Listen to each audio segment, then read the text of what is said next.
Hush, little baby, don't say a word.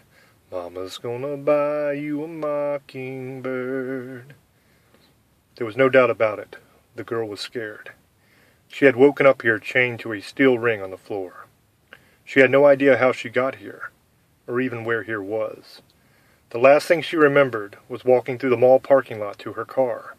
She had decided to stop by the mall real quick to try and find a pair of black pumps to go with her dress. She had a pair at home, but thought a brand new pair would look better. She wholeheartedly wished that she had just worn the old pair. And if that mockingbird don't sing, Mama's gonna buy you a diamond ring. She could hear the singing, but couldn't see anything in the pitch-black room. She could tell the singer was a woman, and she was close. But whether she was on the other side of the room or a foot away, she couldn't tell for sure.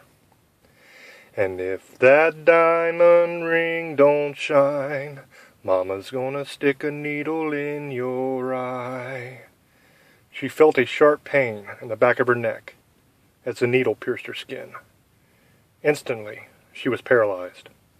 She could still feel everything, but no matter how hard she tried, she could not move anything below the neck. The lights came on suddenly, and the brightness temporarily blinded her.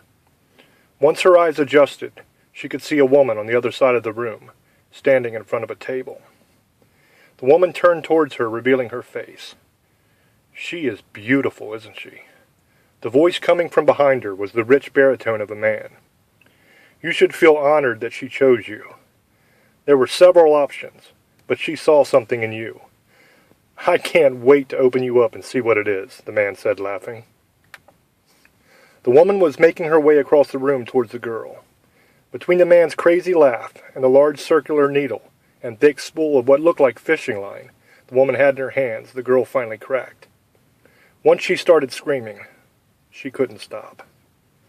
A pair of strong hands gripped her head from both sides. The pain was intense as the needle pierced her eyelid, again and again. When the woman finished with the first eye, she cut the line and began to tie another onto the needle. Please, please, please stop, please, the girl sobbed. The woman just smiled and began sewing the other eye shut. When the woman finished with the second eye, the hands released the girl's head. Now your eyes are sewn shut, so Mama's gonna let her knife start to cut. Carve you up like a roasted hen. Now the fun can really begin. The voice of the woman was soft and sweet, and in different circumstances would have been very nice to listen to. When the knife first started its wet work, the girl thought they were burning her. She felt no pain at first, only heat.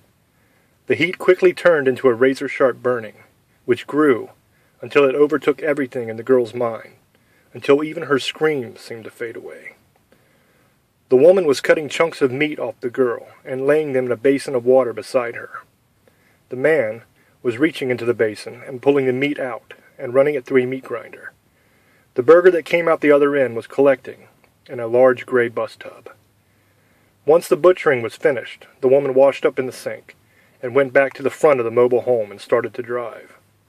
The man wrapped up all the meat and put it in a large chest freezer. After washing up in the sink, he joined the woman in the front seat of the mobile home as they headed back home. All the meat had been harvested from the girl. What remained of the bones and guts would be ground up together and fed to the hogs when they got back to their farm. The mess on the inside of the mobile home would be hosed down, and thanks to a drain that the man had installed, would flow right down into the hog's trough. Within an hour, there would be nothing left of the girl to be found, and Darian and Heather's restaurant would be stocked with meat for another week.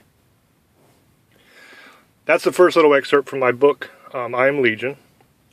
The way my process works is I actually dream this stuff night after night after night. So as you can imagine, this scene really, really hit me. It was terrifying. And I had to watch it in full color over and over and over again in my head. My dreams are so vivid and so realistic that I could smell the blood. I could hear the sound of the meat being sliced off the bone as I'm dreaming this thing. So that's a little bit about my process. That's the first excerpt from my book, and I hope you liked it. See ya.